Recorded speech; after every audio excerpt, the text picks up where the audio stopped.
In the last episode on the Pittsburgh Pirates, I limited myself to college players as it was suggested that they would likely be going down that route. Well, for the Padres, the same thing will apply, but in the opposite.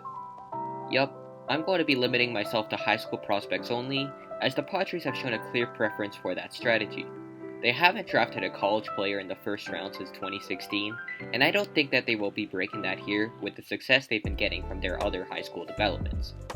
So, who are the two candidates I'm narrowing it down to?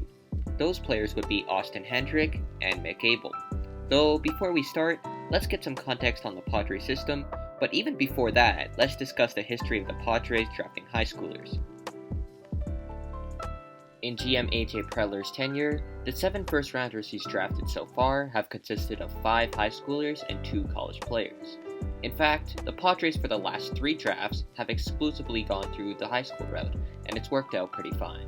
To start off the streak, 2017 had them draft Mackenzie Gore, who is currently the best pitching prospect in the MLB. The year afterwards, they drafted Xavier Edwards. He also turned out to be a great find as well, being the main prospect sent back to the Rays in the Tommy Pham trade.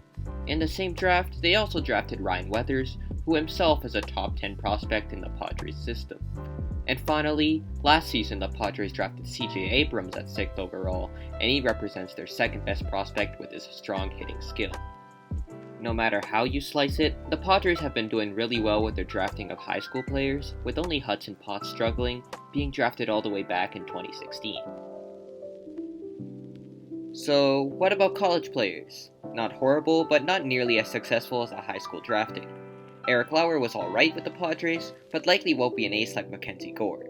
He was, however, involved in the deal that got the Padres Zach Davies and Trent Grisham, albeit the lesser piece between him and Urias.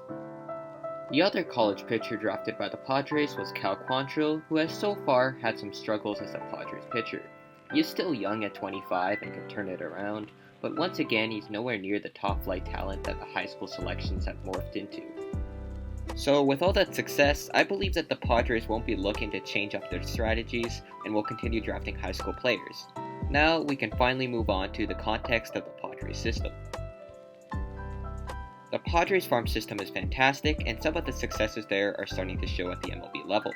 Examples of young players at the MLB level would include Fernando Tatis Jr., Francisco Mejia, Josh Naylor, and the newly acquired Trent Grisham. Moving on to the celebrated farm system, and there's a lot to be excited about in CJ Abrams, Luis Campusano, Taylor Trammell, and Gabriel Arias. In terms of positional balance, that's 2 infielders, an outfielder, and a catcher, which is a nice healthy mix. For the MLB level, it's the same with infielders Tatis and Naylor, outfielder Grisham, and catcher Mejia.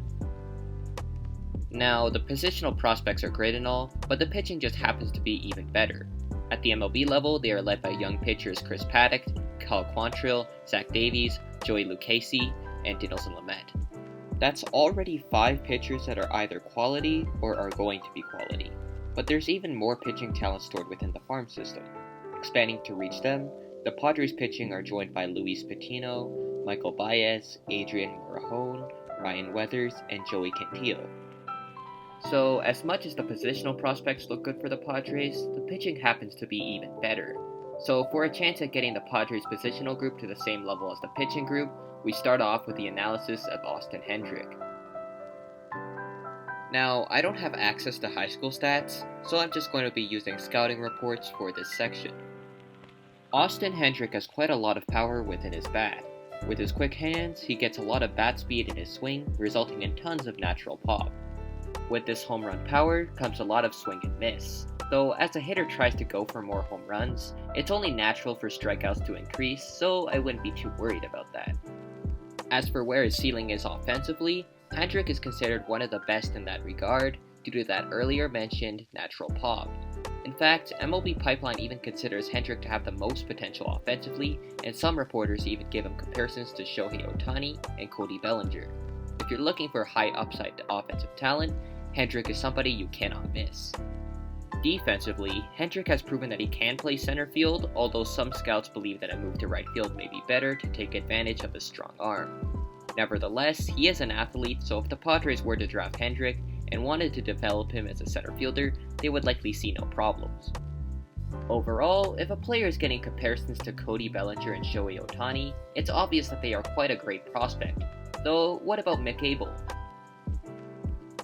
Well, Mick Abel also happens to be a fantastic prospect in his own way.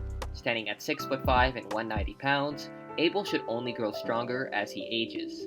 He uses this frame to run a consistent mid-90s fastball and serves as his best pitch. To counteract his fastball, he also throws a changeup that has its own high potential as it contains a lot of late sink and dip. As for his other pitches, he is also equipped with a slider and a curveball. He throws this slider at the 82 to 86 mph range, and is also considered a quality pitch of his. The curveball isn't quite at the level of the slider, but there's still potential there too. With all these great pitches, he does an alright job hitting the zone too. For the most part, he's a strike thrower and doesn't suffer any consequences due to how purely good his pitches are. If there are problems down the road, the Oregon-born pitcher has the work ethic to find out what's wrong and promptly fix it. That's two prospects with incredibly high potential, and going with either pick wouldn't hurt. With that said, I'm going with Pittsburgh high schooler Austin Hendrick. I consider these two pretty much equal in terms of ceiling, and my tiebreaker comes from team need. The Padres, having a fantastic pitching system, would be more so disappointed than actually hurt by missing out on Abel. Hendrick, on the other hand, becomes the next best Padres outfield prospect outside of Taylor Trammell. Even outside of that, the Padres do have a lack of power prospect talent, with Luis Campusano being that only player. Adding power to the system wouldn't hurt, and Hendrick represents one of the best prospects in that category.